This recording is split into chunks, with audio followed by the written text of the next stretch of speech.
Con más de 120 obras literarias, es uno de los autores contemporáneos más populares de España.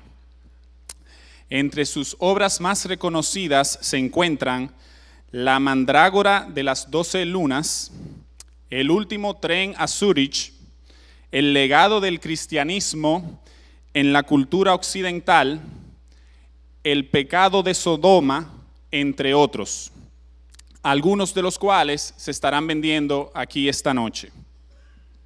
Sus obras han sido traducidas a más de 9 idiomas.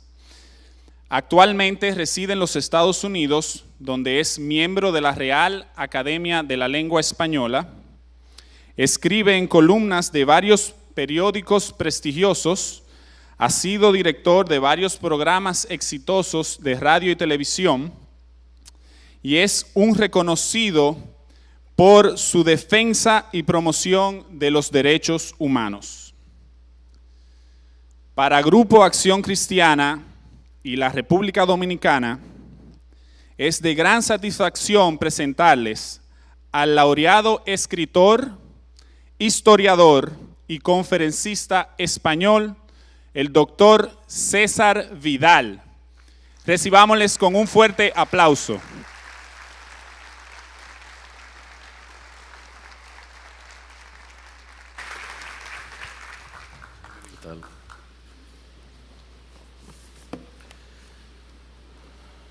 Bueno, despiste típico mío, estaba pensando en cómo iba a hablar sin micrófono y resulta que llevo el micrófono puesto, pero teniendo en cuenta que prácticamente llevo hablando desde las 6 de la mañana de manera casi ininterrumpida, imagino que ustedes serán indulgentes y comprensivos con mis errores.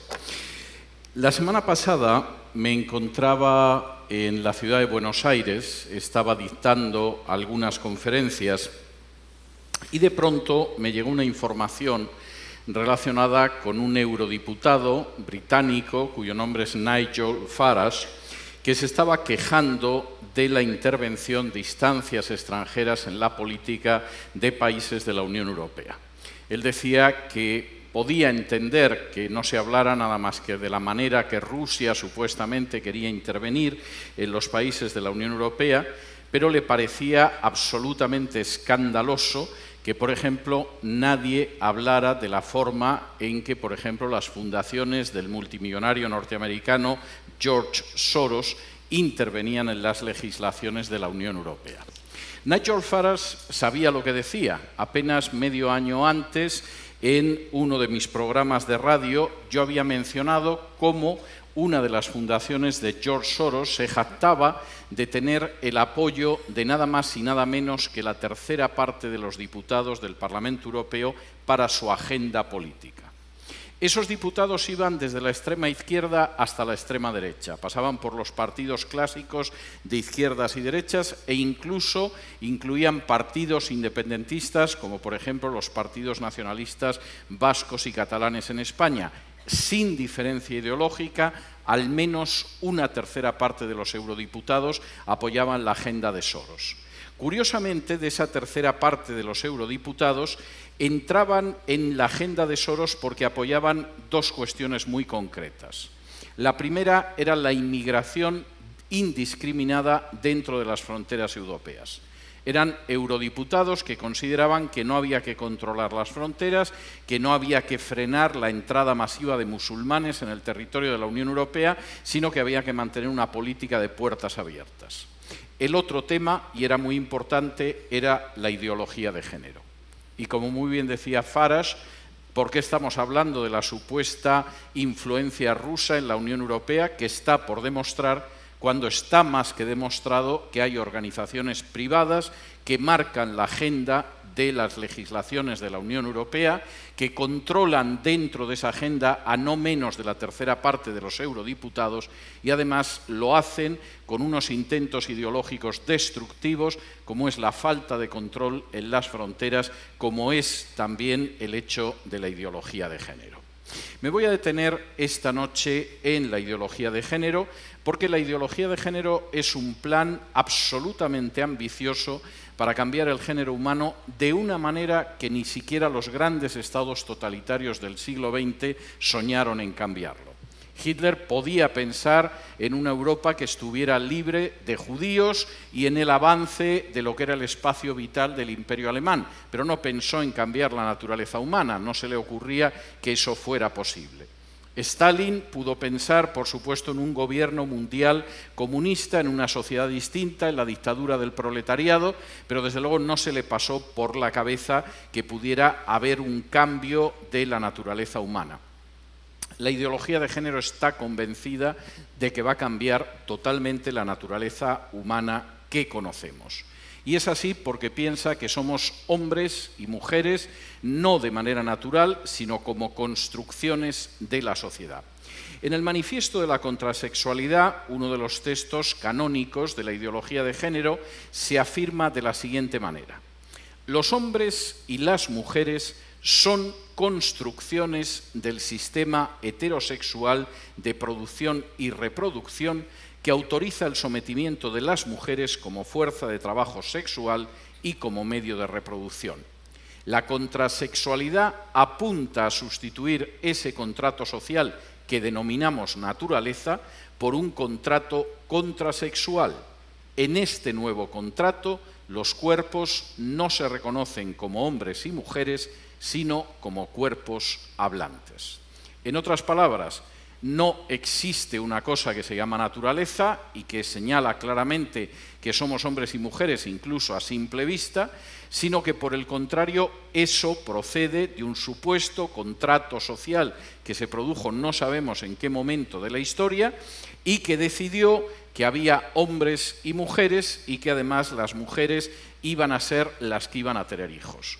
¿Cuándo sucedió eso en la historia? Por supuesto, nadie lo puede responder, porque jamás, en ningún momento de la historia humana, el género humano se reunió para decidir que una mitad eran hombres, otra mitad eran mujeres, y además la mitad que eran mujeres iban a parir. Es algo que no se produjo. Pero la visión de la ideología de género es esa, no solo eso.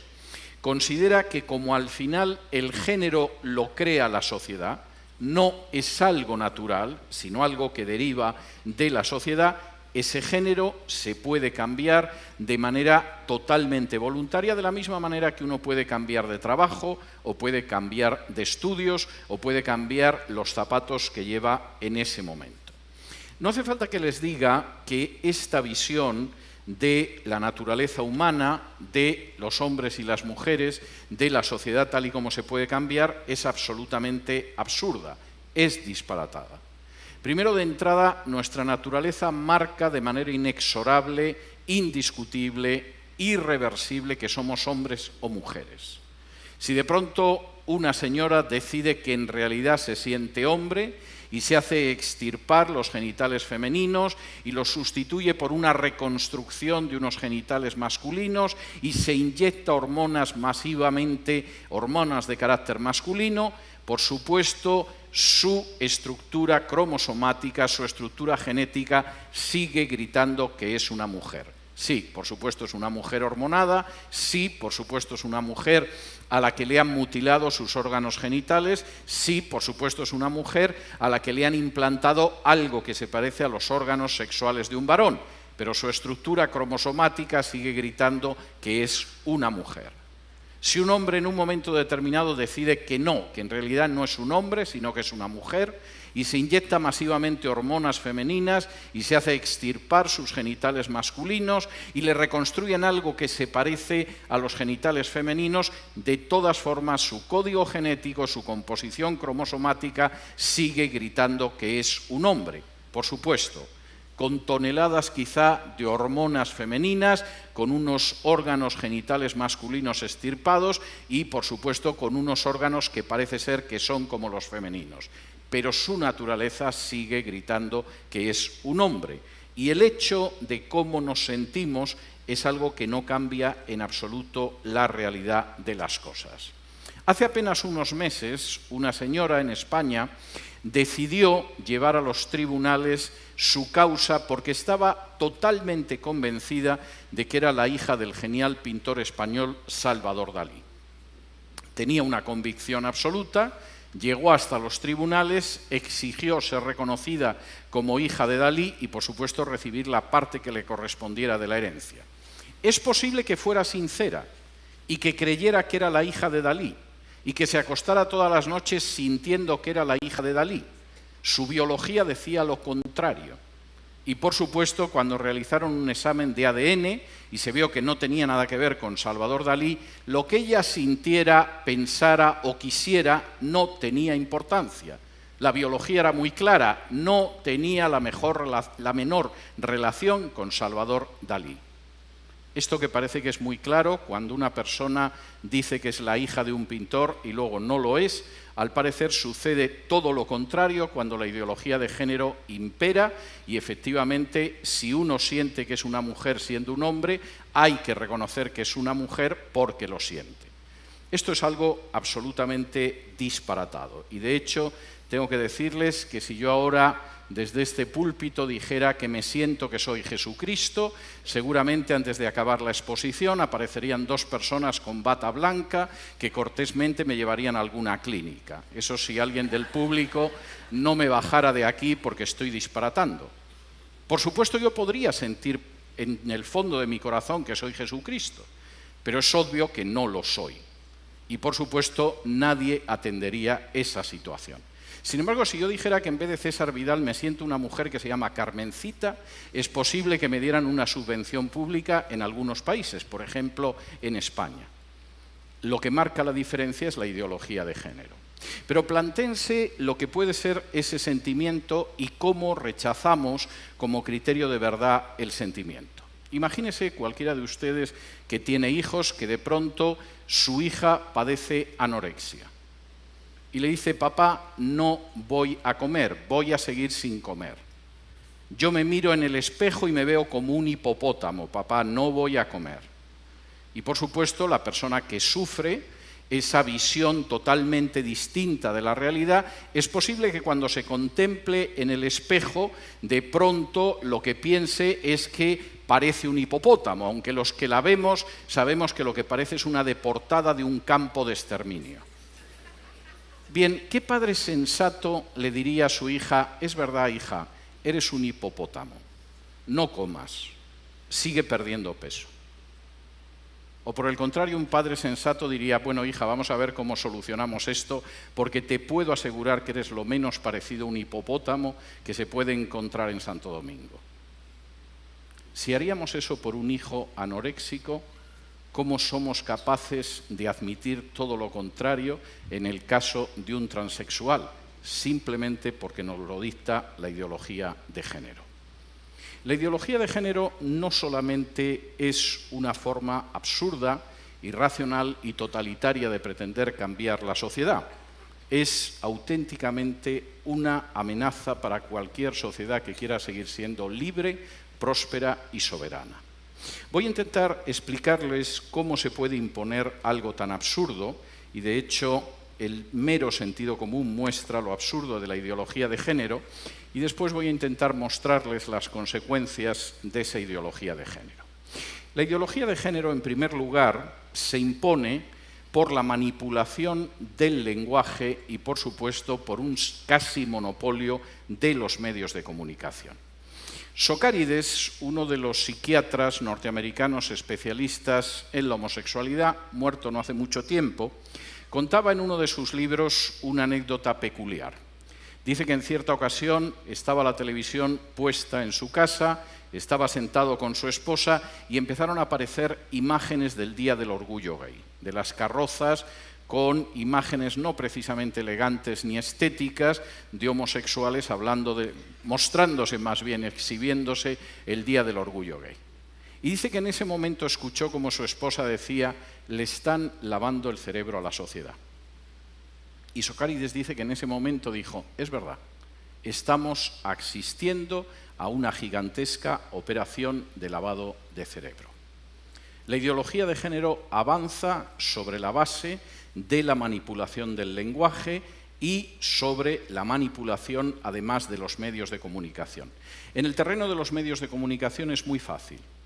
El 80% al menos del material que aparece en prensa escrita en radio, en televisión, en series de televisión, en dibujos animados para niños, en películas de cine e incluso en documentales, está en manos de tan solo 8 transnacionales en todo el mundo.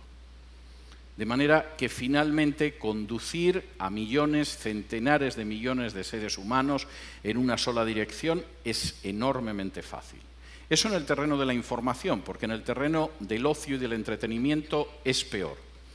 El 90% de la música que se consume, excluyan la música clásica, nadie le ha hecho daño todavía escuchar la Quinta Sinfonía de Beethoven o la Pasión según San Mateo de Juan Sebastián Bach, el 90% de la música que se consume y que sobre todo consumen medios juveniles está en manos de tan solo 3 transnacionales.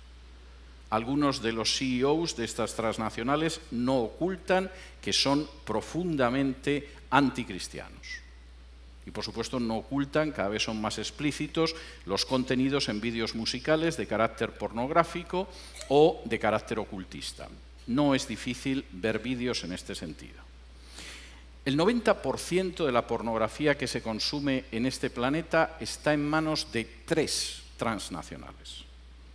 Y algunos de los directivos confiesan, pero de manera nada oculta, tienen ustedes sus declaraciones, por ejemplo, en YouTube, que efectivamente ese control de la pornografía mundial persigue acabar directamente con el cristianismo. Y junto con ese control de los medios de comunicación, que es casi un control en monopolio, existe una inmensa manipulación del lenguaje. Por ejemplo, si usted es una persona que cree en la familia natural y que es opuesta al matrimonio entre personas del mismo sexo, usted es un homófobo. De manera que ya le hemos colgado exactamente el cartel negativo. Cállate, que eres un homófobo. Si por supuesto no acepta usted el argumento de que si 2 personas se quieren basta para casarse, seguramente es un homófobo y Dios sabe que otro tipo de horror. Cuando la realidad es que nadie cree que el hecho de que 2 personas se quieran es suficiente base para casarse. Nos horroriza la idea de que una niña de 12 años se case con un hombre de 40 aunque se quieran. Nuestra sociedad todavía considera que es inaceptable que un padre se case con una hija o una madre con un hijo aunque se quieran. Y todavía nuestra sociedad no puede aceptar la idea de que 2 hermanos se casen aunque se quieran. De modo que el argumento de si se quieren, evidentemente, tenemos que legalizarlo como matrimonio, no se sostiene en absoluto. Y esa manipulación del lenguaje, por cierto, en algunos casos resulta sarcásticamente cruel. Por ejemplo, la expresión salud sexual y reproductiva evidentemente suena bien. Todos quisiéramos que la gente tuviera una vida saludable desde una perspectiva sexual y reproductiva. El problema es que es apenas una hoja de parra para cubrir el aborto. ¿Qué ha significado, por ejemplo, en mi país de origen, en España, el que se aprobara esa ley de salud sexual y reproductiva? En el año 1986, cuando se aprobó, en España hubo 411 abortos. En todo el año, 411 abortos. Al año siguiente de la aprobación de la ley, en 1987, hubo 16.206 abortos. La cifra se disparó. Oigan, no crean que era tan mala cifra. 16.206. Desde hace más de una década en España se practica en torno a 100.000 abortos al año. Algunos años llegamos a 106.000, otros años nos quedamos en 97.000, pero de término medio tenemos 100.000 abortos al año. ¿Salud sexual y reproductiva? ¿No será la del millón de vidas que se han exterminado en España desde la aprobación de la Ley de Salud Sexual y Reproductiva?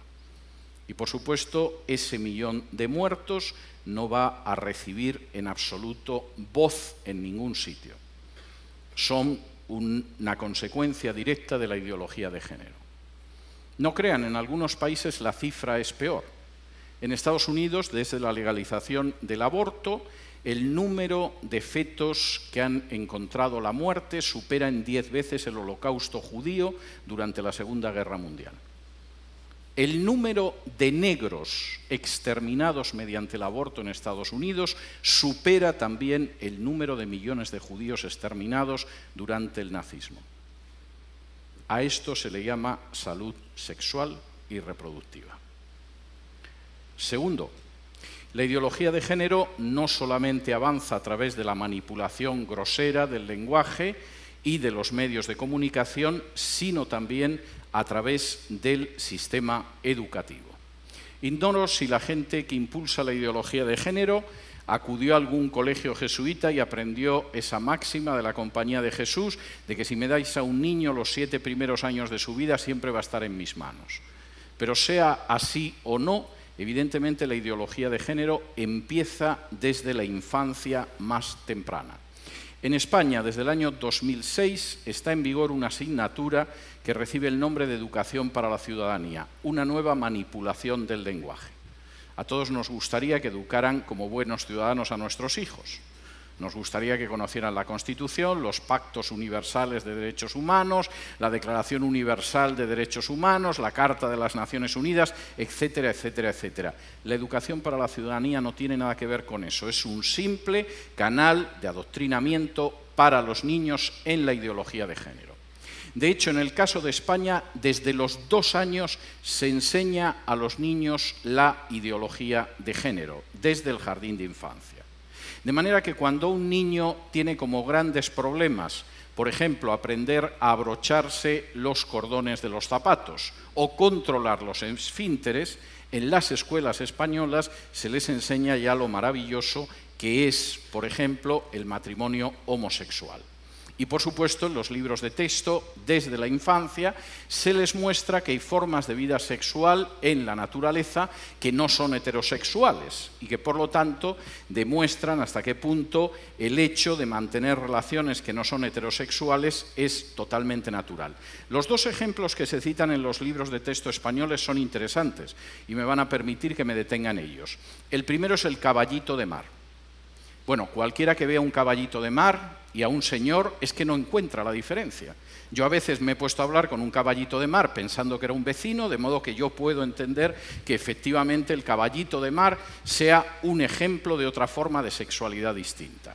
El caballito de mar es un animal cuya hembra pone los huevos y el macho incuba los huevos hasta que salen los caballitos de mar. ¿Cómo conseguiría la ideología de género que quede fecundada la hembra y que luego el huevo fecundado de la hembra pase al varón para que dé a luz? Es algo que ignoro. Es más, tampoco me quita el sueño saberlo. Pero ustedes me dirán si realmente la biología y el comportamiento sexual de los seres humanos se puede basar en el caballito de mar. El otro ejemplo es todavía más maravilloso. Confieso que me crea auténtica emoción, porque es el caracol, que es bisexual. Y efectivamente todo el mundo sabe que hay seres humanos semejantes al caracol. Se arrastran, tienen cuernos y babean. Es algo en lo que no existe la menor diferencia. Esto aparece en los libros de texto de mi país. La sociedad heterosexual es absurda, procede de un pacto heteropatriarcal en el pasado que no aparece en ningún sitio y en realidad la prueba de que hay otras formas de sexualidad es la bisexualidad del caracol o el caballito de mar, que resulta que cubre los huevos que ha puesto la hembra. En términos de campañas educativas esto es tremendo. Por ejemplo, en mi país, hace cosa de poco más de un año, en algunas regiones de España, por supuesto con dinero de los ciudadanos, se llevó a cabo una campaña pública que sobre todo cubría anuncios en estaciones de autobús y de metro, donde se veía a 2 niños y 2 niñas. Una niña tenía pene, otra niña tenía vagina, un niño tenía pene, otro tenía vagina. Para que supiéramos cuál era el niño con vagina, llevaba el pelito corto, y lógicamente la niña con pene pues llevaba el pelo largo, con lo cual pues se suponía que nos enterábamos, y el lema del anuncio es: hay niños con pene y niñas con vagina, hay niños con vagina y niñas con pene. Como nadie sabe hasta ahora, dicho sea de paso. La respuesta de esto vino por parte de una ONG, que además es provida, que decidió sacar un autobús a la calle en el que ponía los niños tienen pene, las niñas tienen vagina, que no te engañen. Que tenga que salir un autobús a la calle para decir que los niños tienen pene y las niñas tienen vagina, deja bastante de manifiesto hasta qué punto está enloqueciendo la sociedad de mi país de origen. Por supuesto, los defensores de la ideología de género cayeron sobre el pobre autobús. La alcaldesa de Madrid lo confiscó, iniciaron acciones penales contra la gente de esta organización, los acusaron de homófobos, a gente que estaba diciendo que los niños tienen pene y las niñas vagina. Eso es la ideología de género. En otras ocasiones, dentro del sistema educativo, se lleva a cabo iniciativas como la de la Universidad de Granada, en España, para buscar un calendario que no sea sexista, un calendario que efectivamente encarne las virtudes de la ideología de género. El calendario es magnífico, también pagado con dinero del contribuyente, porque los meses del año son enero, febrero, marzo, abril, mayo, junio, julio, agosto, septiembre, hasta llegar a diciembre. Esto, si lo pagara alguien de su bolsillo, y en fin, alguien que tiene este tipo de aficiones, como hay quien se dedica a otras cosas y, por ejemplo, piensa que la Tierra es plana, seguramente no sería tan grave. Esto se paga con dinero del contribuyente. Les voy a advertir algo más. Si la ideología de género se implanta en este país, les van a vaciar los bolsillos para mantener a legiones de parásitos que hacen de la ideología de género su medio de vida y que se dedican a diseñar calendarios supuestamente no sexistas, porque el mes de mayo se ha convertido en maya, o que les van a decir que ahora resulta que los niños tienen vagina y hay niñas que tienen pene. Si mi abuela escuchara esto. No solamente la ideología de género avanza a través de la manipulación del lenguaje, a través de los medios de comunicación o a través de la educación, avanza mediante cambios legislativos. Los cambios legislativos son cambios extraordinariamente dañinos y permítanme que les mencione algunos de estos cambios. Uno de ellos, por supuesto, es el matrimonio homosexual, el matrimonio entre personas del mismo sexo. El matrimonio homosexual hace 15 años no se le pasaba a nadie por la cabeza, ni siquiera a la gente que pudiera tener una ideología más situada hacia la izquierda. Es más, muchos pensaban que los homosexuales eran envidiables porque era gente que vivía uniones libres y sin compromiso. Ahora resulta que se quieren casar. Es algo verdaderamente notable dentro de la ideología de género. Esta situación ha cambiado en un tiempo muy breve. En el año 2000, el único país donde había matrimonios homosexuales era Holanda, pequeño país del norte de Europa, por cierto, a punto de desaparecer en la próxima década. Pero como los holandeses son gente peculiar, es decir, también tienen algunas calles donde la gente se puede drogar de manera que nadie les molesta, y hay barrios donde las prostitutas están alineadas en escaparates y uno ve a la prostituta, la cama y decide si entra ahí o no. Bueno, pues los holandeses son gente peculiar y el que de pronto decidieran que se podían casar personas del mismo sexo no tuvo ninguna influencia. Cuando en el año 2003 Bélgica decidió ir en la misma dirección, esto tampoco causó ninguna sensación. Bélgica es un país pegado a Holanda, con enormes crisis internas de carácter territorial y, por supuesto, lo que hicieran los belgas, allá ellos. La situación cambió en el año 2005. Estamos hablando de poco más de una década.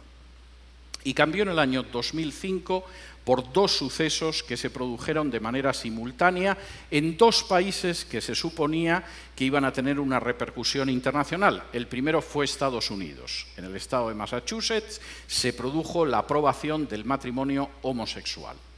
Y la idea era que si el estado de Massachusetts lo había aprobado, más tarde o más temprano toda la Unión lo aprobaría. Por cierto, tengo que decir que durante los años siguientes, en un referéndum tras otro se presentó la idea del matrimonio homosexual y no ganó en un solo estado, ni siquiera en la muy liberal y demócrata California. Hubo que recurrir a una argucia dentro del Tribunal Supremo para que finalmente hace unos meses el Tribunal Supremo de Estados Unidos autorizara el matrimonio homosexual, porque cada vez que votó el pueblo norteamericano en distintos referéndums, en distintos estados, votó en contra de manera masiva. El otro país fue España. España tiene una importancia pequeña en el ámbito internacional, pero sí es verdad que tiene mucha influencia en las legislaciones de Hispanoamérica.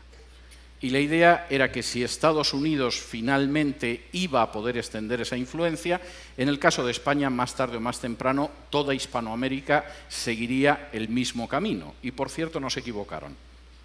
En 2010, Argentina legalizó los matrimonios homosexuales, en 2013 lo hizo el Uruguay, en 2016 Colombia. El matrimonio homosexual ha quebrado milenios de la visión del matrimonio de toda la humanidad a lo largo de distintas culturas. Y créanme, esto es solo el principio. Si efectivamente un matrimonio que al menos en Occidente es monógamo y heterosexual se quiebra por el lado heterosexual, se va a quebrar por otros lados, incluido el monógamo. No crean que exagero. El mismo día que en España se aprobó el matrimonio homosexual, las comunidades islámicas pidieron la legalización del matrimonio polígamo y no les faltaba razón. Si hemos roto la institución matrimonial por el lado heterosexual, ¿por qué la vamos a mantener por el lado monógamo? La podemos romper exactamente igual, no estaban pidiendo imposibles. En segundo lugar, la ideología de género no solo ha alterado la visión de la familia, sino que va a triturar el principio de igualdad ante la ley. Posiblemente pocas conquistas de la humanidad han sido más importantes que el principio de igualdad ante la ley. A partir de la Revolución Norteamericana de 1776 y de la Declaración de Derechos del Hombre y del Ciudadano de 1789, en Francia todos somos iguales ante la ley. Podemos mirarnos y ver que unos somos más altos, más bajos, más gordos, más flacos, hombres, mujeres, ricos, pobres, pero se ha consagrado el principio de igualdad ante la ley. Ante la ley todos somos iguales, hasta la ideología de género. La ideología de género ha vuelto a introducir en nuestras legislaciones el final de la igualdad ante la ley. Y lo está haciendo a través de lo que se denominan leyes de violencia de género o leyes de no violencia contra la mujer. ¿Cómo se ha traducido esto, por ejemplo, en la legislación de mi país? Pues se castiga el doble al hombre que a la mujer en el caso de actos de violencia. Si la mujer decide darle un sartenazo al marido, es una falta. Si el sartenazo se lo da el marido a la mujer, es un delito. Implica la entrada en prisión de manera automática y tiene que demostrar que es inocente para poder salir. ¿Qué ha significado esto en términos legales, aparte de que ha desaparecido la igualdad ante la ley? Bueno, pues ha significado que el 80% de las denuncias, según las propias juezas españolas, son falsas. Y es lógico. Si yo estoy en una situación de separación o divorcio y sé que una denuncia falsa no va a ser discutida ante el juez y que mi marido va a ir a prisión y que voy a recibir una ayuda social como mujer maltratada y que además voy a tener un mejor resultado del pleito de divorcio y me van a dar la custodia de los hijos, con un hombre que ya me llevo mal, ¿por qué voy a decir la verdad? 80% de denuncias falsas. ¿Ha disminuido la violencia? Pues no, no ha disminuido. De hecho, ha aumentado. Y además, buena parte de la violencia no de género, no de hombre hacia mujer, violencia doméstica que va en muchas direcciones, se ha colocado debajo de la alfombra y no la vemos. Por ejemplo, la ley de violencia de género se empeña en ver solamente una violencia de género de hombre hacia mujer. No aparece la violencia de un hombre hacia un hombre en una pareja homosexual, porque la víctima no es una mujer. No aparece la violencia de una mujer hacia una mujer en una relación lésbica, porque el agresor no es un hombre. Pero tampoco aparece la violencia de padres a hijos, y menos aparece la violencia de hijos hacia padres. Y por cierto, la violencia de hijos hacia padres en mi sociedad de origen se ha disparado. No solo eso. Hace solo 4 años, las mujeres que golpeaban y maltrataban a sus padres no pasaban del 20%, son el 45% en la actualidad. No me extraña, tienen licencia para agredir. Se acabó la igualdad ante la ley, No hemos terminado con la violencia doméstica e incluso estamos ocultando cuadros de violencia doméstica verdaderamente espantosos. Tercero, vamos hacia la legalización de la paidofilia, las relaciones sexuales con niños. Esto, dicho sea de paso, en algunos países ya no va a exigir una despenalización porque ya es legal. En España, cualquier persona puede tener relaciones sexuales con una criatura de 12 años, si hay mutuo consentimiento. De manera que a partir de ahí saquen ustedes sus conclusiones. En algún momento la cosa va a ir a peor, pero dicho sea de paso, algunos de los grandes defensores de la violencia de género son precisamente personas que defienden las relaciones de paidofilia con niños. Y cuarto y último aspecto en el que la ideología de género se está imponiendo a través de la ley y es verdaderamente pasmoso y aterrador. La ley es contra discriminación por razón de género. Todos estamos en contra de la discriminación por razón de género. Si yo me entero de que una vecina mía que es lesbiana ha sido expulsada de su trabajo de cajera en un banco porque es lesbiana, voy a ser la primera persona que la defienda. Me trae sin cuidado si es lesbiana o no. La cuestión es ver si su trabajo en el banco lo realiza de una manera correcta o no, y es intolerable que una persona pierda su puesto de trabajo por el color de su piel, por su posición social, por su religión o por su orientación sexual. Eso es una cosa. Otra cosa muy distinta son las leyes de defensa contra la discriminación de género. En España, esas leyes existen en 14 de las 17 comunidades autónomas y prevén que una persona que no se someta al dogma de la ideología de género, por ejemplo, una persona que trabaja en un centro educativo, primero es amonestada, después pierde el trabajo, puede ser multada hasta con 120.000 euros e incluso sufrir una pena de 2 años de prisión. De manera que la supuesta lucha contra la discriminación por razón de género no es nada más que una nueva inquisición de la ideología de género, en la cual más vale que la gente se vaya arrodillando ya, porque si existe la menor sospecha de que disienten de la ideología de género, se niegan a enseñarla a sus alumnos o no se someten a ella, pueden terminar en prisión. Conozco al menos 2 docentes en España que han perdido su puesto de trabajo. Uno es un director de un centro, el otro es una catedrática de un centro. Su único delito fue negarse a enseñar la ideología de género a sus alumnos. Esa situación la van a tener aquí mañana si se aprueba una ley de supuesta defensa frente a la discriminación de la ideología de género. Cuarta manera en que la ideología de género avanza, la infiltración del cristianismo. La ideología de género tiene muy claro, como tiene muy claro la agenda globalista que hay detrás de la ideología de género, que al final la única cosmovisión que se va a oponer en Occidente a la ideología de género es el cristianismo. Y por lo tanto hay que infiltrarlo, desarticularlo y rendirlo. Y no crean que estoy exagerando. Permítanme que cite algunos aspectos. Por ejemplo, ya existen las Biblias gays o inclusivas. Vayan ustedes a Amazon, alguna es hasta muy bonita porque tiene el arco iris en la portada y el arco iris, que es la señal del pacto entre Dios y Noé, hemos dejado que nos lo robe la ideología de género. De la misma manera que nos están robando el sistema educativo, que nos están robando, por supuesto, las instituciones y que van a robarnos la libertad y las familias. De momento, además, se han llevado el arco iris.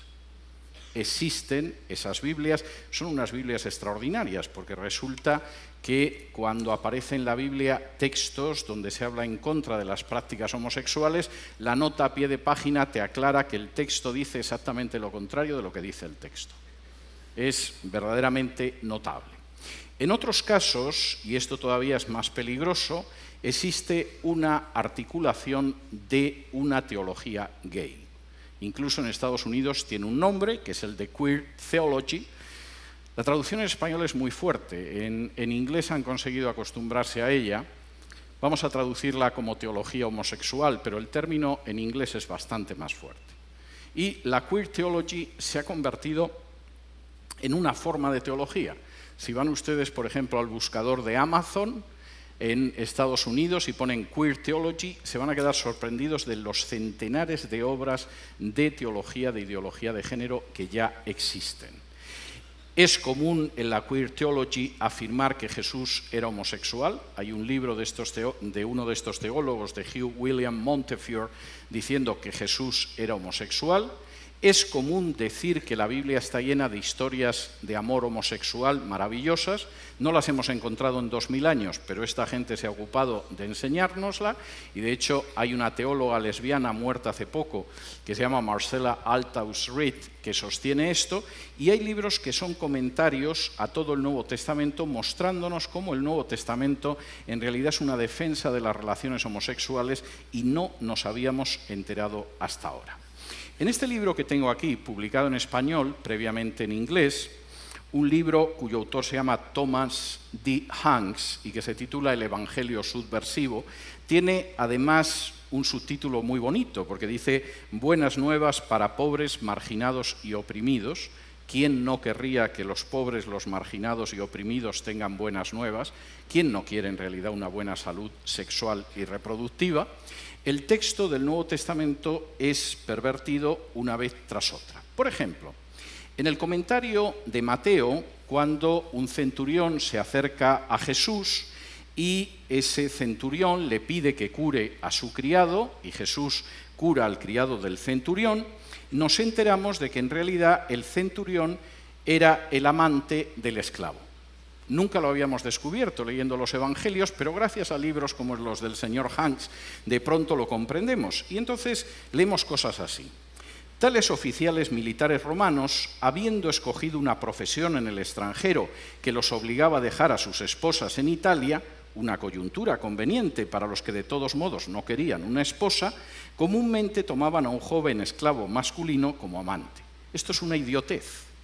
¿Ustedes se imaginan realmente que los marineros de los que se dice que tienen un amor en cada puerto, como tenían que dejar a la esposa en un lugar y luego se iban a navegar, estaban deseando llegar a un puerto para liarse con un jovencito? Bueno, pues gracias a estos teólogos ya sabemos que sí, que los oficiales romanos en realidad huían del matrimonio y lo primero que hacían en el lugar de destino era buscarse a un jovencito. Y, por supuesto, el muchacho esclavo del centurión se refería al amado en una relación pederasta en la cultura greco-romana militar. El texto sigue adelante pervirtiendo el relato de los evangelios y dice: al bendecir la relación del centurión de Cafarnaún con su amado esclavo, donde Jesús se mofó de los prejuicios comunes de sus compatriotas xenofóbicos y homofóbicos. Nunca lo hubiéramos pensado. He leído el pasaje de la sanación del criado del centurión no sé cuántas veces. Jamás se me hubiera ocurrido que el criado estaba liado con el centurión y que cuando Jesús curó a distancia al criado, en realidad estaba bendiciendo una relación homosexual. Seguramente tengo una especial miopía a la hora de leer los evangelios. El autor es maravilloso, por ejemplo, cuando analiza el hecho de que José, en un momento determinado, recogió a María, que estaba encinta del Espíritu Santo de Jesús. Fíjense la interpretación de la acción de José.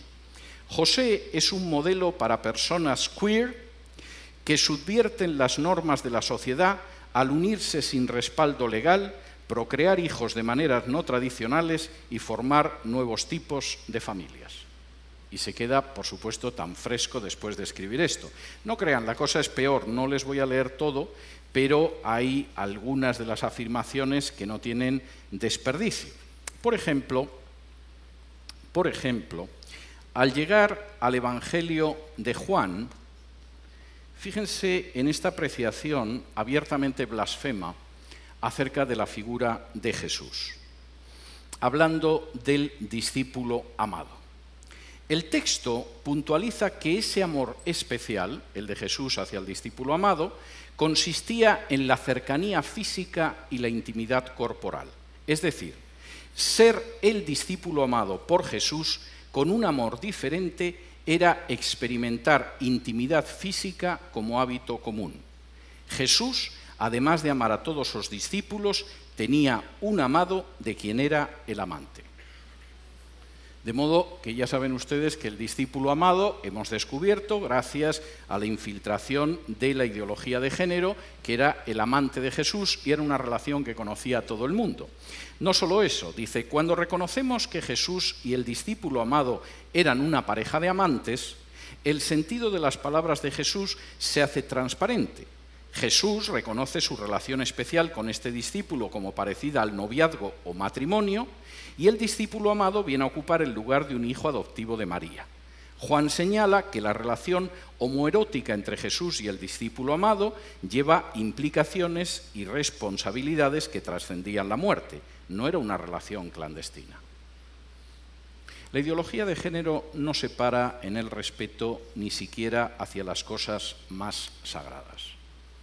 Y si tiene que arrastrar por el fango a la propia figura de Jesús, sosteniendo que el discípulo amado era simplemente un novio o un amante y que además la relación la conocía todo el mundo, lo hace sin ningún cargo de conciencia. Por cierto, el libro está publicado por una editorial que es CLIE, a la que yo siempre he conocido publicando libros de carácter más o menos sensato en términos teológicos, pero que parece ser que ha decidido que el mercado de la teología queer es un mercado aceptable. Y por supuesto la infiltración en términos teológicos aparece también en la enseñanza teológica. Hay que decir que el señor Hanks, aparte de ser misionero en Hispanoamérica, colabora con la Fraternidad Teológica Latinoamericana, con IFES InterVarsity, y enseña en la Universidad Bíblica Latinoamericana en San José de Costa Rica.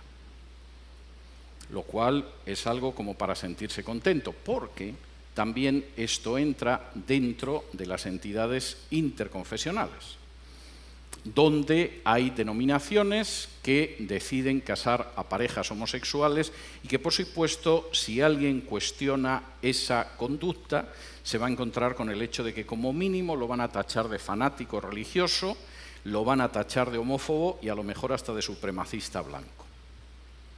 ¿Qué es lo que pretende la ideología de género?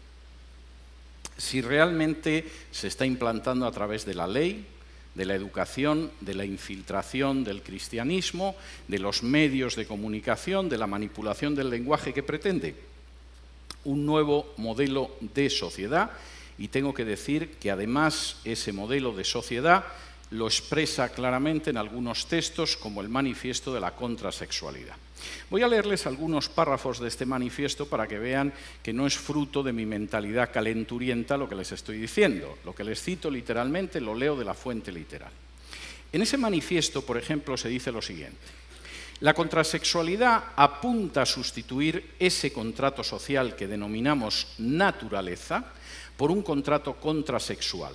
En este nuevo contrato, los cuerpos no se reconocen como hombres y mujeres, sino como cuerpos hablantes. Bien, naturalmente cualquiera que ve a un hombre y una mujer sabe que sexualmente son distintos. Podrán ser más feos, más guapos, más esbeltos, más sebosos, lo que ustedes quieran, pero un hombre y una mujer son bastante distintos. A simple vista distinguimos la diferencia entre un hombre y una mujer. ¿Cómo vamos a decir que dejamos de ser un cuerpo masculino o un cuerpo femenino para convertirnos en cuerpos hablantes si sexualmente somos muy distintos? Muy sencillo. La ideología de género ha encontrado la solución. Ha dado con una parte de nuestra anatomía que sexualmente es igual en el hombre y en la mujer. Permítanme que lo lea para que no piensen que es mi exageración. Leo literalmente.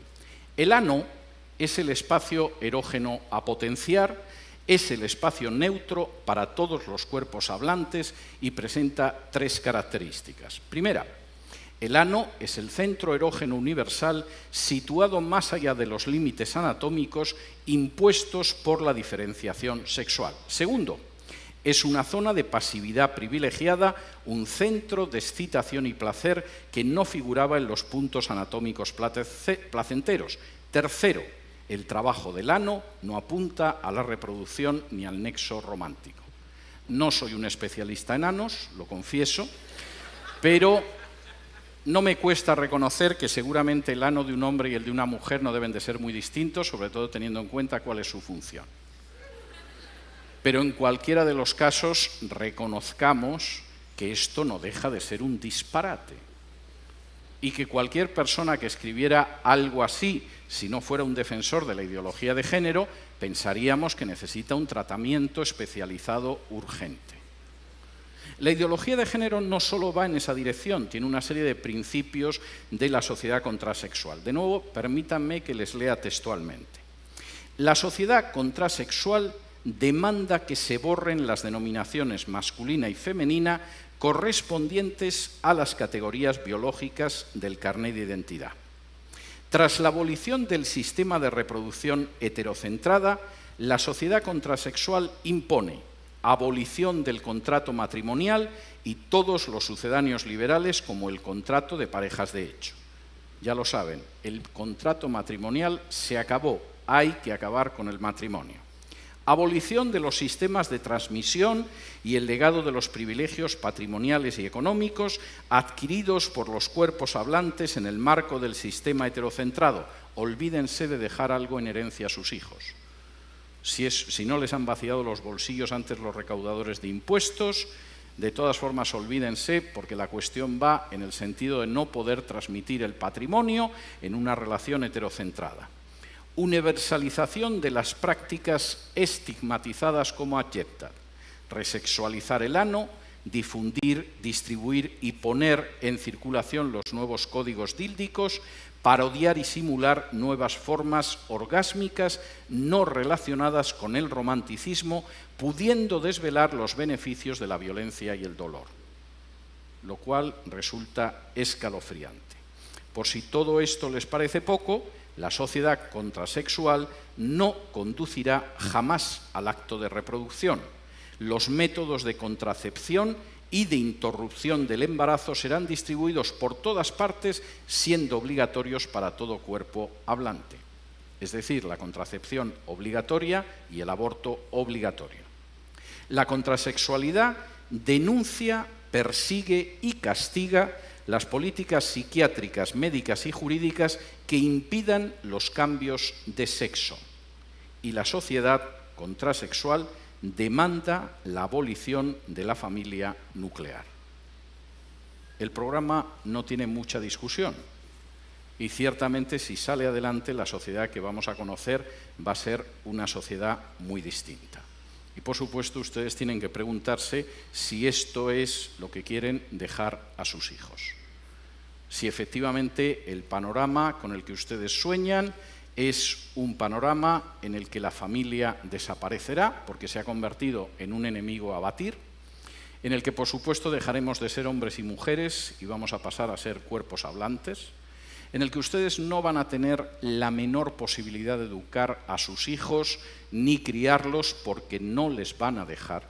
El Estado se dedicará a adoctrinar a sus hijos de una manera total y en el que, por supuesto, la institución matrimonial y familiar, que es la base de la sociedad, va a desaparecer porque es un enemigo al que hay que exterminar. Eso es lo que persigue la ideología de género y no lo invento, me limito a leer lo que aparece en sus propios textos. Las razones por las que esta ideología de género plantea consecuencias absolutamente terribles son obvias. Primero, esto significa que se acabó nuestro sistema de igualdad de derechos. Volvemos milenios atrás a una época en que según quien sea el que cometa una falta, un delito, un acto ilegal, va a recibir un castigo u otro. Se acabó la igualdad ante la ley. Esto significa que también van a desaparecer nuestras libertades de expresión y de conciencia. Estaremos sometidos a un dogma y cualquiera que se enfrente a ese dogma va a ser castigado de manera despiadada. En tercer lugar, nuestro sistema educativo se destruirá totalmente. va a ser un simple sistema de adoctrinamiento. Y tengo que decirles, por cierto, que la clave del progreso de los pueblos está en el sistema educativo, y además tengo que decirles algo que aparece vez tras vez desde los años 60 en todos los estudios sobre el sistema educativo. Lo más importante no es el dinero que se gasta el Estado, lo más importante no es el dinero que tienen los padres, lo más importante ni siquiera es el centro al que envían a los hijos, lo más importante es cómo es la familia en la que está integrado el estudiante. En el momento en el que eso desaparezca, los monstruos que van a venir a continuación es algo que no podemos casi ni imaginarlo. Entre otras cosas, porque, por ejemplo, en mi país, un niño para visitar un museo necesita un permiso firmado de sus padres. Pero esa niña de la misma edad, para abortar, no solo no necesita el permiso de los padres, sino que ni siquiera tiene la obligación de comunicarles que va a abortar. Nuestro sistema educativo, el suyo, quebrará.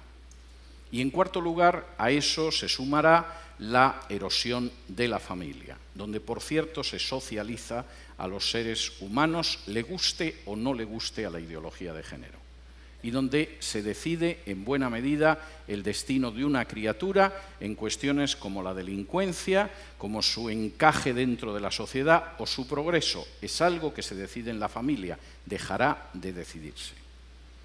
Y, por cierto, dos de los países cuyo sistema político no me entusiasma, pero tengo que reconocer que se están oponiendo ferozmente a la ideología de género, son precisamente Rusia y China. Y lo son porque saben que si la familia desaparece, sus respectivas naciones se desplomarán. En una entrevista que pueden ustedes encontrar en YouTube, en la que el director de cine norteamericano Oliver Stone entrevista a Vladimir Putin, en uno de los fragmentos de una entrevista de 4 horas editada, le pregunta por la homosexualidad y le pregunta por cómo es posible que en Rusia no se pueda difundir la ideología de género en las escuelas y no se pueda hacer proselitismo homosexual. Y la respuesta que le da Putin es absolutamente ejemplar. En Rusia no se persigue, no se encarcela, no se discrimina a ningún adulto por ser homosexual. Hay actores, hay artistas, hay deportistas que son homosexuales y nadie los persigue ni los discrimina. Pero no vamos a tolerar que adoctrinen a los niños en una ideología que es contraria a la familia. Porque la base de esta nación es la familia. Si el niño se convierte en adulto al llegar a los 18 años y decide ser homosexual, es una decisión suya. Pero no vamos a tolerar que la familia la destruyan desde abajo, haciendo proselitismos con niños que no tienen el criterio suficiente para decidir en un sentido o en otro. Yo puedo estar muy poco de acuerdo en muchas cosas con Putin, pero ahí le doy toda la razón. En el caso de China, todavía son más estrictos. Y he tenido ocasión de hablar con chinos acerca de esto. Los chinos siguen arrastrando la herida de lo que ellos llaman el siglo de humillaciones.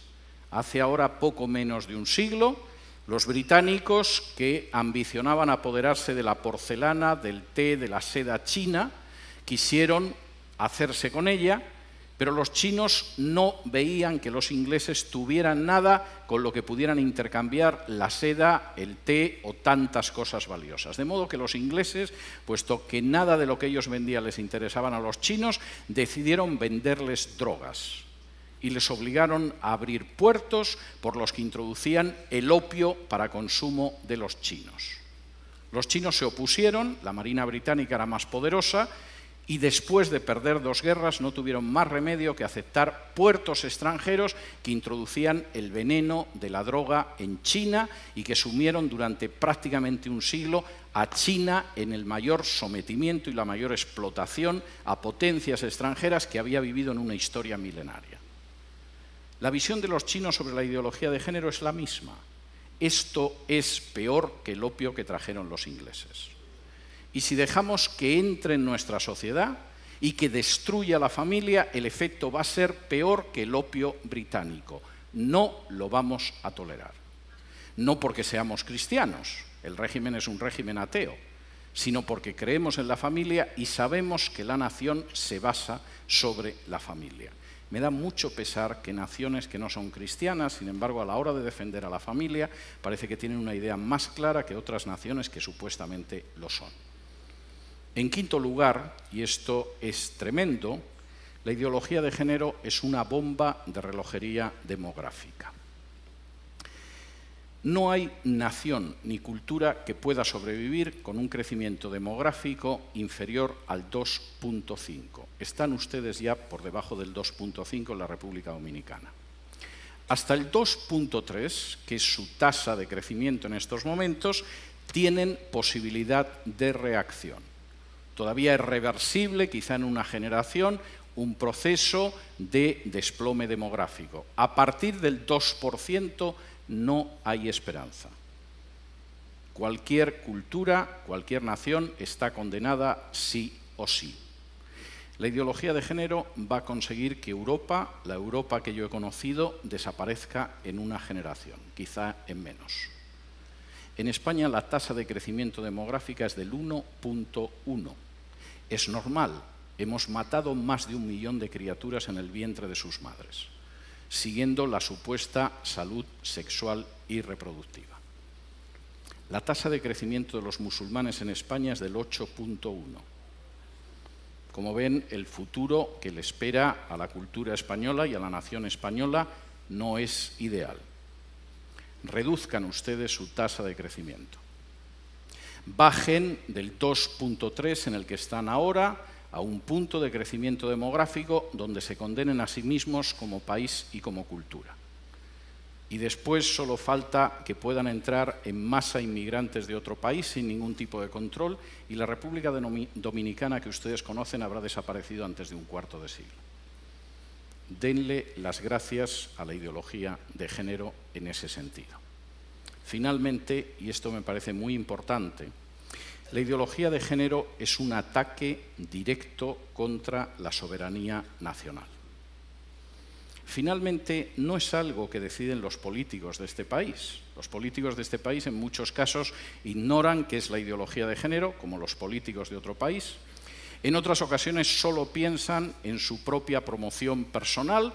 Un político sin apenas importancia puede acabar siendo ministra de la Mujer, o ministro o secretario general de políticas de igualdad o cosas de este tipo, les han asegurado la vida para los próximos 30 o 40 años engañando a la población. El problema es que eso significa el final de su soberanía y de su independencia nacional.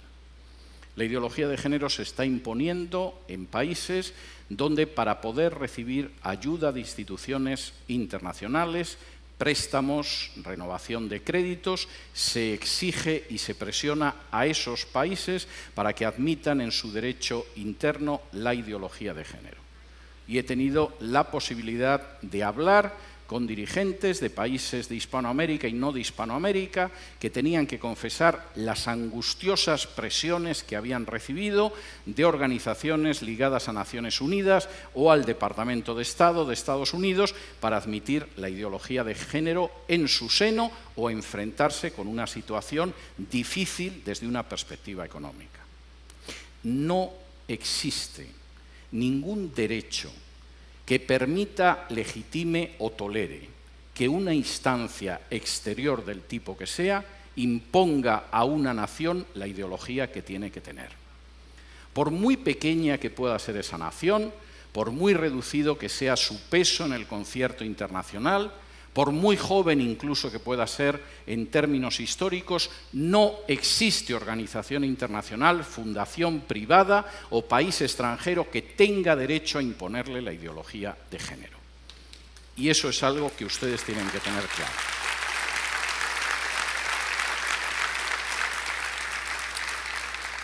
Y si me lo permiten, antes de pasar al terreno de las preguntas, quisiera realizar un paralelo a una situación esencial en la historia de Israel.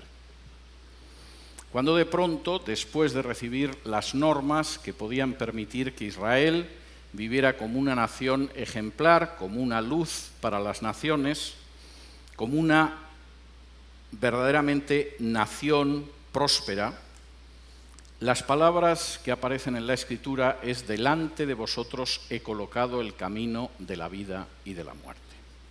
Ustedes tienen ahora mismo delante de sí mismos el camino de la vida o de la muerte. Esto no es algo que va a suceder dentro de 10, de 15, de 20 o de 30 años. Ahora mismo tienen delante el camino de la vida o el de la muerte. Tienen delante un camino de vida en el cual puedan construir esta nación sobre la base de familias equilibradas, armoniosas y fuertes, donde puedan educar a sus hijos en la verdad y en el temor de Dios, donde puedan hacer que salgan buenos ciudadanos de sus familias, donde puedan conservar la independencia y la soberanía nacional y donde conserven la libertad y el derecho a decidir la educación. Y ese es un camino de vida para este país, como para cualquiera. O tienen delante el camino de muerte, el camino en el que van a ver cómo su soberanía nacional desaparece, cómo se destruye la familia natural, cómo se acaba con el sistema educativo, cómo se levanta un sistema de mordaza totalitaria sobre los ciudadanos de este país, cómo se tritura el principio de igualdad bajo la ley, cómo su demografía desaparece y cómo al final se encuentran condenados como cultura o como nación. Delante de ustedes ahora mismo hay un camino de vida y hay un camino de muerte encarnado en la ideología de género. Ustedes son los que tienen que decidir. Muchas gracias.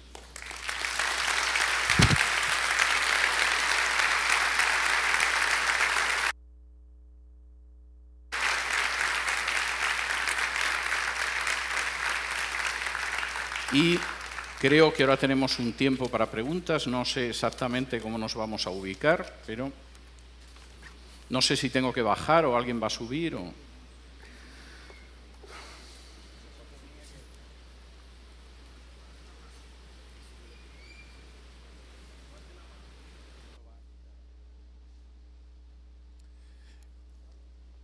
¿Voy a bajar? Sí. El que tenga alguna pregunta, que por favor levante Que la van mano. a subir.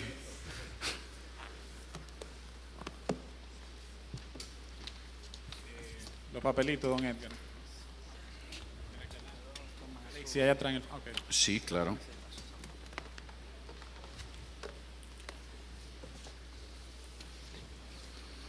Bueno, yo agradezco sentarme.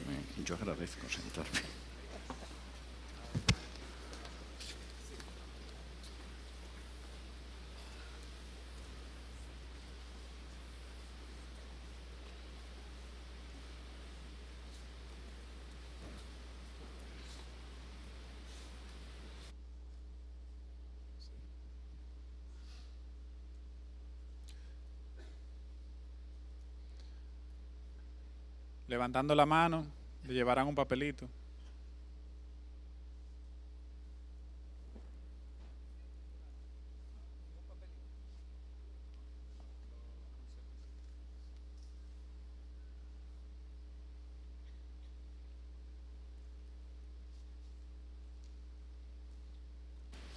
Por favor. Dar a la gente al final.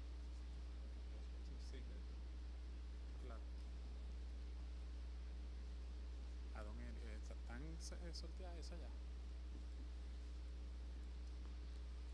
A don Eric se la tienen que entregar. A don Eric. Sí, se la entregan a don Eric. ¿Hay algo ahí que se pueda leer?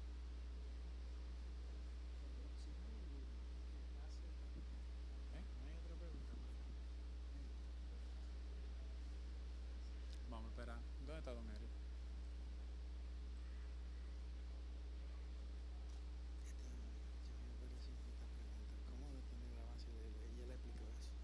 Sí.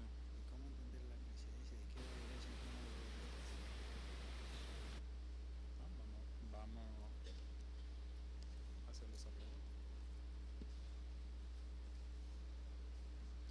Bueno, tenemos una primera pregunta aquí que dice: ¿cómo detener el avance de la ideología de género? Bueno, hay varios aspectos. El primer aspecto indispensable es poder discernir cuando existe una mentira o existe una manipulación del lenguaje. Cualquiera que lea el libro del Génesis sabe que al final la desgracia de la raza humana vino cuando el género humano no supo discernir una mentira y aceptó lo que decía el diablo, en el sentido de que si hacéis lo que queréis, vosotros vais a decidir lo que es bueno y malo, acabaréis siendo como Dios. No creo que haya un cambio sustancial en esa forma de mentira, y el primer aspecto de la ideología de género para enfrentarlo es poder discernir las mentiras. Yo he mencionado algunas en esta exposición, pero me parece indispensable poder descubrir esas mentiras, desenmascararlas y desarticularlas. Ese es el primer aspecto. El segundo aspecto es darnos cuenta, estoy hablando para gente que es cristiana, de que cuando en Apocalipsis se habla de aquellos que van al lago de fuego y azufre, los que se encuentran los primeros en la fila son los cobardes, lo cual me parece bastante significativo. Uno esperaría que estuvieran los asesinos, los adúlteros, yo qué sé, cualquiera. Los primeros son los cobardes. Después van apareciendo los incrédulos y a continuación aparece ya el catálogo de pecados que todos nos esperamos. No podemos ser cobardes. Y no podemos ser cobardes por nosotros mismos, por nuestras familias y por nuestras naciones. El tercer aspecto que a mí me parece indispensable es recordar que el pueblo de Dios es la sal de la tierra y es la luz del mundo. No en el sentido de que la sal sea un condimento, sino en el sentido de la época de Jesús, que era un conservante. Si la sal decide no salar, la sociedad en la que vive se irá corrompiendo cada vez más, porque esa misión de impedir la corrupción y el deterioro de la sociedad no lo habremos cumplido. Algunos, por supuesto, van a tener la tentación de no ser sal para vivir tranquilos dentro del salero.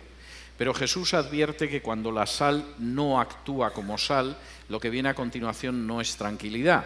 Lo que viene a continuación es que la arrojan al suelo y la pisotean.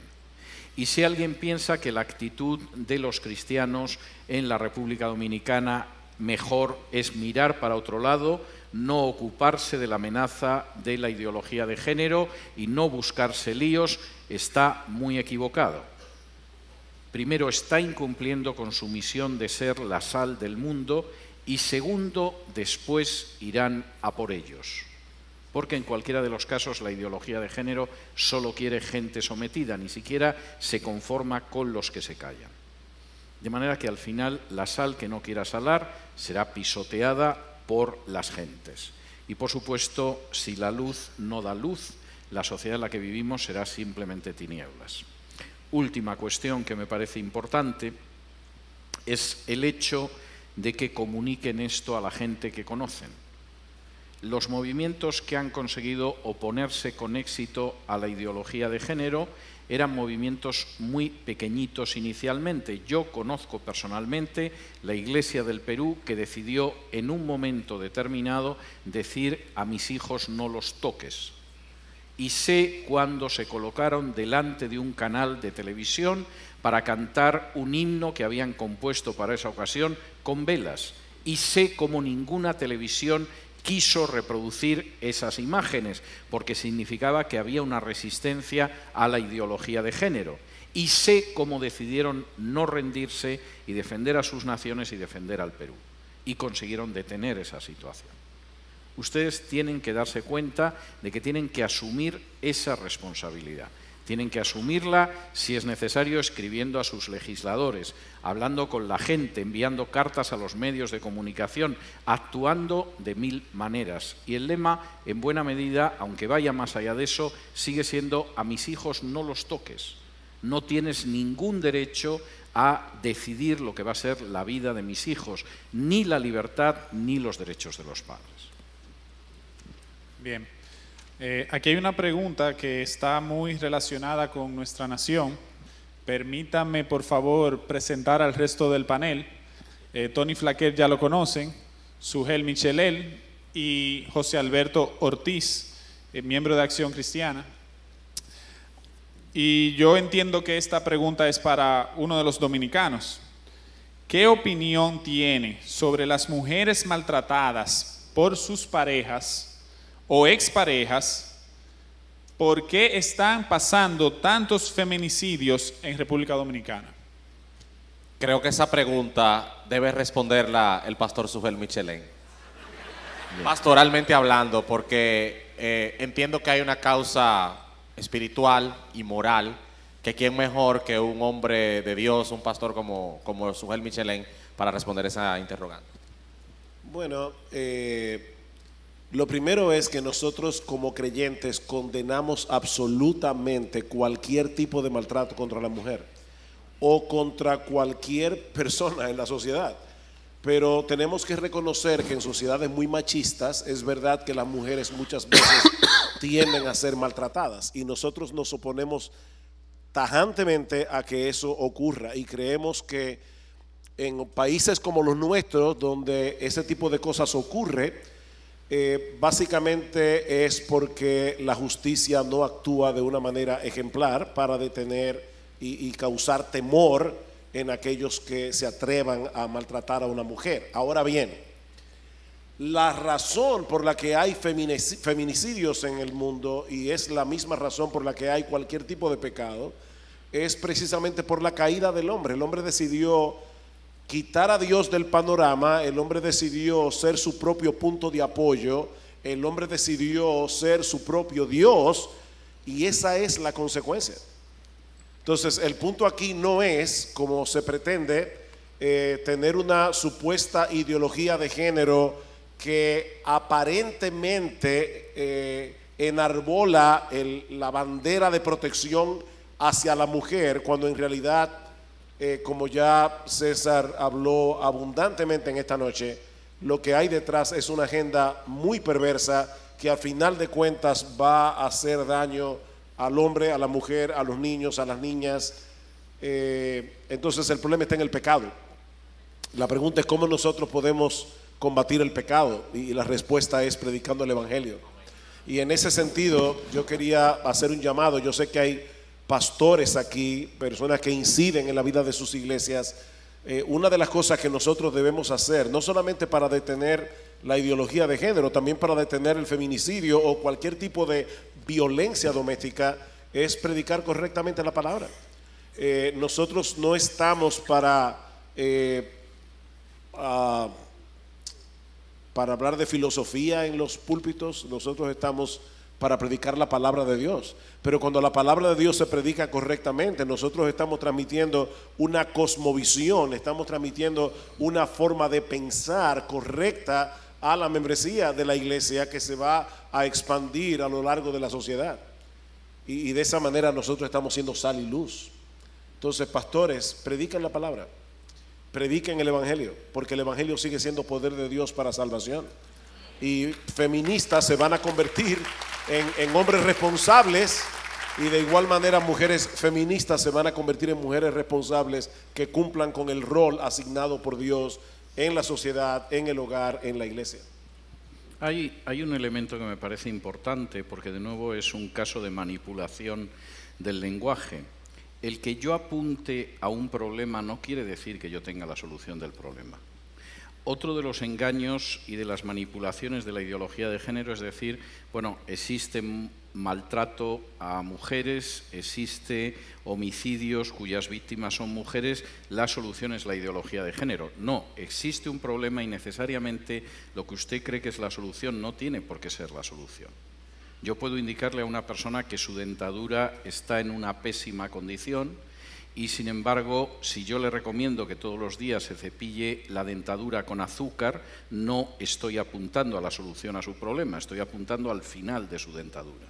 Y el problema con la ideología de género es que puede apuntar a problemas que son más o menos reales, pero como no los diagnostica de una manera correcta y no aplica un medio correcto, ese problema no lo soluciona y además crea otros más graves, que es lo que está pasando en todo el mundo con las legislaciones de violencia de género. No solamente no se ha reducido esa violencia, sino que además se oculta otro tipo de violencia doméstica y el problema se ha hecho peor. Bien. Aquí tenemos otra pregunta que dice, va un poco ligada a la anterior, digamos en el tema moral y teológico. En la doctrina calvinista enseñan la total depravación. Moralmente, usted citó que tenemos dos caminos. ¿Cómo una gente depravada puede elegir el bien? Ya. Bueno, en la doctrina calvinista también se habla de la gracia común. Y nos llevaría bastante lejos en este sentido. No tengo especial problema en enzarzarme en una discusión de carácter teológico, pero esto me parece bastante más práctico. Y desde luego me parecería muy erróneo el escudarse en una interpretación bastante discutible de los escritos de Calvino para al final no hacer el bien. Yo creo que las exhortaciones que existen en la Biblia a obedecer la ley de Dios o a hacer el bien o a evitar el mal, evidentemente son exhortaciones reales y que debemos asumirlas con responsabilidad. Y Calvino no va a responder por nosotros. Por lo que usted dijo, los que apoyan la ideología de género controlan gran parte de los legisladores. Me refiero a lo que usted mencionó de Europa. Me imagino que los que apoyan la política y económicamente, la Iglesia, en contrario, dice que no se involucra en política. Bajo este marco, ¿qué podemos esperar para el futuro como nación? Eso es local. Bueno, ya es una pregunta local. Varias cosas. Creo que, como bien se ha señalado anteriormente, la Iglesia de manera institucional no puede ni debe involucrarse en política porque ese no es su llamado. El llamado de la Iglesia como institución, de sus pastores, de sus evangelistas, de sus maestros, es predicar el Evangelio a tiempo y fuera de tiempo. Ahora, una cosa es la Iglesia institucional y otra cosa son sus miembros. Miembros de la Iglesia, redimidos por el poder de la palabra de Dios y con el Espíritu Santo morando dentro de ellos, que tengan un llamado para servirle al Señor en la política, deben perseguir ese llamado e involucrarse en la política. Un gran error de la Iglesia hace 30, 40 o 50 años en todas las denominaciones a nivel mundial fue predicar desde los púlpitos un retiro de la membresía, no solamente de la vida política de las naciones, sino de todo lo que no estuviera vinculado a los ministerios de la Iglesia. Por esa razón, en República Dominicana, usted no solamente no ve cristianos en la política, o ve muy pocos cristianos en la política. Usted pregunta, ¿quiénes son los líderes empresariales del país? ¿Hay cristianos entre esos líderes empresariales? Entre los líderes sindicales, ¿hay cristianos entre los líderes sindicales? En las juntas de vecinos, los líderes más conocidos de nivel de junta de vecinos, ¿hay cristianos como líderes de esas juntas de vecinos? Vemos muy pocos cristianos siendo sal de la tierra y luz del mundo, siguiendo el llamado de nuestro Señor Jesucristo. Y mientras los cristianos se han replegado a la seguridad de sus templos, la ideología de género ha avanzado. Los activistas de género, los que promueven el aborto, los que promueven el matrimonio homosexual, los que promueven una educación sexual divorciada de la supervisión de los padres, están presentes en el Congreso día tras día, cabildeando, promoviendo, convenciendo.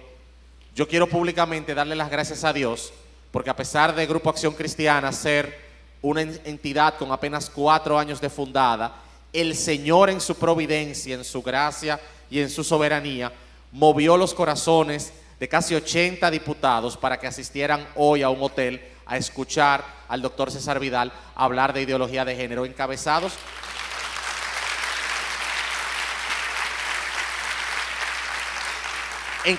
por el propio presidente de la Cámara de Diputados. Ahí estaba también la ministra de la Mujer, que públicamente ella ha mostrado sus simpatías a favor de la ideología de género. Ella se mantuvo toda la conferencia escuchando al doctor Vidal. Entonces, el dueño de esta lucha es el Señor. Ahora, Dios necesita instrumentos humanos. Dios actúa a través de instrumentos humanos. Y pienso que todo aquel que siente un llamado de servir en política partidaria, debe involucrarse en la vida de un partido político y ser sal de la tierra y luz del mundo. El que tenga el llamado de involucrarse en una organización como la nuestra es bienvenido a integrar Acción Cristiana y luchar por la preservación de la vida y ser voz de aquellos que no tienen voz, porque cuando nosotros hablamos contra el aborto, estamos defendiendo la vida de miles de niños que podrían ser asesinados en el vientre de sus madres. Y estamos luchando para que el vientre de la mujer sea el lugar más seguro del mundo y no el más inseguro. Luchamos no solamente por la identidad y la preservación del matrimonio diseñado por Dios, sino que también luchamos porque los derechos suyos como padre puedan ser respetados y el Estado, a través de la ideología de género, no quiera secuestrar las mentes y los corazones de sus hijos. Porque realmente el propósito de esta ideología es secuestrar la mente, secuestrar el corazón, secuestrar la voluntad de nuestros hijos y que nuestro rol como padres de educar a nuestros hijos en la disciplina y en la amonestación del Señor no pueda ser cumplido porque hay un Estado que está protegiendo y tolerando la actitud rebelde de hijos que van a ser educados en una ideología totalmente satánica. Hay un aspecto, no quiero ser apocalíptico, pero me van a permitir citar el Apocalipsis. Cuando Jesús se manifiesta a la iglesia de Filadelfia, se define de una manera que yo he tenido ocasión de ver muchas veces a lo largo de mi vida en distintos países, y es cuando Jesús se presenta como aquel que abre y donde Él abre nadie puede cerrar, y cierra y donde Él cierra nadie puede abrir. Tienen ustedes que tener la certeza de que en última instancia es el Señor el que pelea por ustedes, no ustedes, y que aquello que el Señor quiere abrir no hay poder humano que lo pueda cerrar, y aquello que el Señor cierra no hay poder humano, por mucho que se dé con la cabeza contra la puerta, que lo pueda abrir. Bien, hay muchas preguntas que van en el mismo orden de la involucración de los cristianos en la política y de qué debemos hacer. Pero aquí hay una que me parece interesante y dice, todas las leyes que el doctor Vidal citó aplican para los colegios cristianos en España. ¿Cómo se hacen en la actualidad?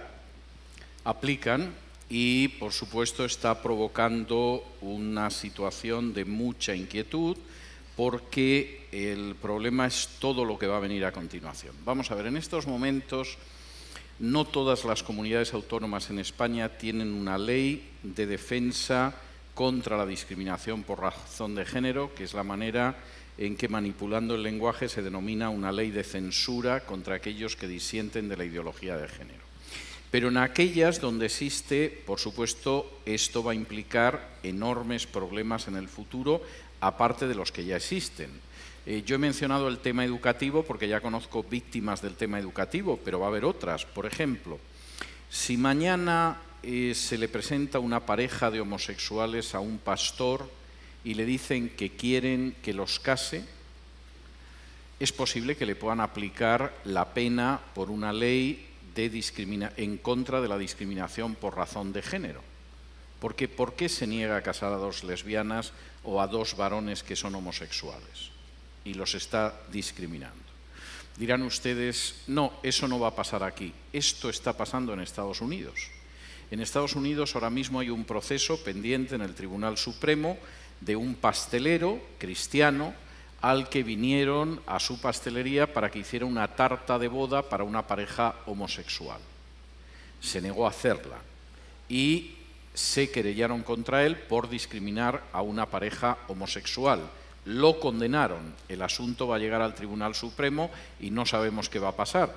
Pero para que quede claro que al final, detrás de todo esto, hay un intento de triturar cualquier disidencia cristiana, hace 3 semanas al mismo pastelero se le presentó un grupo para que les preparara una tarta de cumpleaños para Satanás. No sé cómo dieron con la fecha del cumpleaños del príncipe de las tinieblas, pero se le presentaron para encargarle la tarta. Dijo que no iba a prepararles la tarta y estaban preparando también una querella contra él. Esto puede tener su lado cómico, pero no es tan gracioso. Una ley de supuesta defensa contra la discriminación por razón de género, va a crear situaciones muy difíciles. Es decir, no es lo mismo, por ejemplo, que una persona sea homosexual y trabaje en un banco, o trabaje en una cadena de radio, o trabaje en una panadería, a que trabaje en el staff de una iglesia. Porque la iglesia se supone que exige una conducta de acuerdo a las Escrituras. Y cuando de pronto, en un momento determinado, tu secretaria, el jefe del coro, una auxiliar administrativa, te dice ya claramente que es homosexual, lesbiana, etcétera, etcétera, y que va a traer a su novio o a su novia a la iglesia, eso plantea un problema que, si se respeta la libertad de culto, pues se solventa, se soluciona